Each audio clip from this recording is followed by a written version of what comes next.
भारत में ही क्यों है सभी देवी देवताओं के पौराणिक मंदिर। दोस्तों, देवी देवताओं के जन्म स्थान से संबंधित इस गुत्थी को समझाने के लिए सबसे पहले हमें अपने प्राचीन भारतीय इतिहास पर नजर डालनी होगी। दरअसल वर्तमान समय में भारत का जो स्वरूप हम देख रहे हैं, प्राचीन काल में ये बिल्कुल अलग था। प्राचीन काल में भारत का भूभाग बहुत ही बड़ा था और इसे जम्बूद्वीप कहा जाता है। मार्कंडेय पुराण के अनुसार इस जम्बूद्वीप का फैलाव उत्तर और दक्षिण में न होकर मध्य भाग में ज्यादा था। उस समय इस फैलाव को मेरुवर्ष या इलावर्त के नाम से भी जाना जाता था। दरअसल पृथ्वी के पहले चक्रवर्ती सम्राट कुरुरवा की मां का नाम इला था, इसीलिए उनकी मां के नाम पर इस क्षेत्र का नाम इलावर्त पड़ गया। इलावर्त के केंद्र में उस समय एक मेरु पर्वत हुआ करता था।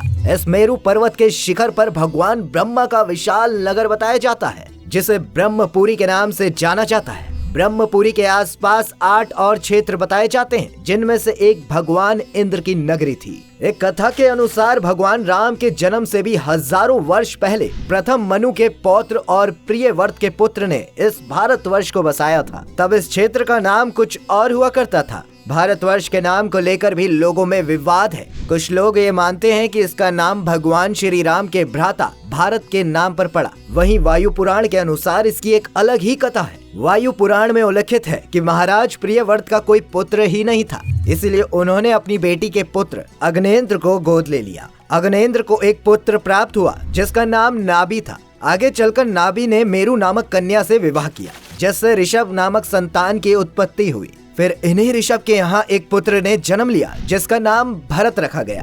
कहा जाता है कि इन्हीं भरत के नाम पर हमारे देश का नाम भारतवर्ष पड़ गया। एक अन्य मत के अनुसार ये भी माना जाता है कि पुरु वंश के राजा दुष्यंत और उनकी पत्नी शकुंतला से जिस संतान की उत्पत्ति हुई उसका नाम भरत था और उसी के नाम पर क्षेत्र का नाम भारतवर्ष रखा गया। उस समय का भारतवर्ष वर्तमान समय के भारत की तुलना में काफी बड़े क्षेत्र में फैला हुआ था। उस समय उसमें वर्तमान समय के कई देश जैसे पाकिस्तान, अफगानिस्तान, बांग्लादेश, श्रीलंका, नेपाल, भूटान, ईरान, इराक और चीन का कुछ भाग आता था। इसका उल्लेख कुछ ग्रंथों में आर्यवर्त नाम से भी मिल जाता है। इन सब के अलावा आज भी ऐसे कई देश हैं जिनमें हमें हिंदू मंदिर दिखाई देते हैं, और केवल यही नहीं, वहाँ के निवासी भी सनातन संस्कृति को मानते हैं और उसके अनुसार आचरण भी करते हैं। जैसे आज भी थाईलैंड के राज परिवार पर हिंदू धर्म का गहरा प्रभाव है। वहाँ के लोग ये तक मानते हैं कि थाईलैंड के राजा भगवान विष्णु के ही अवतार हैं। इसीलिए तो थाईलैंड का राष्ट्रीय प्रतीक भी गरुड़ रखा गया है। इसके अलावा इंडोनेशिया के जावा में प्रम्बानन मंदिर प्राचीन जावा का सबसे विशाल हिंदू मंदिर है। ये मंदिर ब्रह्मा, विष्णु और महेश को समर्पित है। इस मंदिर को यूनेस्को द्वारा विश्व धरोहर घोषित किया जा चुका है। इस मंदिर में ब्रह्मा, विष्णु, महेश के साथ उनके वाहनों को भी स्थापित किया गया है। ऐसा माना जाता है कि इस मंदिर का निर्माण 9वीं सदी के आसपास कराया गया था।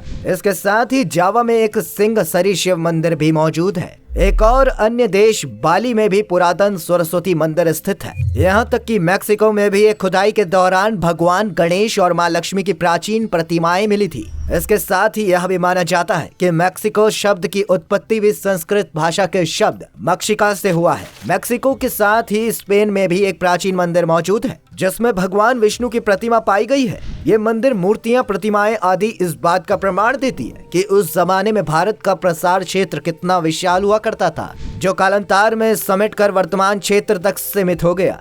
इतना बड़ा प्रसार क्षेत्र होने की वजह से ही तो सारे देवी देवताओं जहाँ भी जन्मे हो वहाँ पहले कहीं न कहीं भारत ही था, और लगभग हर जगह लोग सनातन संस्कृति का ही अनुपालन किया करते थे। इसी का एक उदाहरण है मुस्लिम देश इंडोनेशिया के लोगों के द्वारा आज भी रखे जाने वाले हिंदू नाम। दरअसल इंडोनेशिया दुनिया का सबसे बड़ा मुस्लिम आबादी वाले देशों में से एक है और यहाँ पर हिंदू आबादी 2% से भी कम है, लेकिन फिर भी यहाँ की हर चीज पर हिंदू संस्कृति की छाप दिखाई देती है। इस देश में हिंदू देवी देवताओं की पूजा तो होती है, साथ ही यहाँ की भाषा पर भी सनातन संस्कृति का प्रभाव देखने को मिलता है। कई लोगों को हैरानी होती है कि इंडोनेशिया में जगहों और लोगों के नाम संस्कृत शब्द में क्यों रखे गए हैं। यहाँ कई मुस्लिमों का नाम विष्णु, महेश, पूजा, अर्चना इत्यादि देखने को मिल जाते हैं। दरअसल जावा इंडोनेशिया का सबसे प्रमुख द्वीप है और इस द्वीप पर इंडोनेशिया की लगभग 60% आबादी रहती है। यहाँ पर 13वीं से 15वीं शताब्दी के बीच माजापाहित नामक हिंदू साम्राज्य हुआ करता था। यह साम्राज्य यहाँ पर इतना प्रभावी रहा कि यहाँ की संस्कृत भाषा आदि सारी चीजों पर इसके निशान अभी तक बचे रह गए। संस्कृत जवानीज भाषा के साथ इतनी घुल मिल गई कि आज भी यह जावा भाषा में ये शब्द प्रदर्शित होते हैं।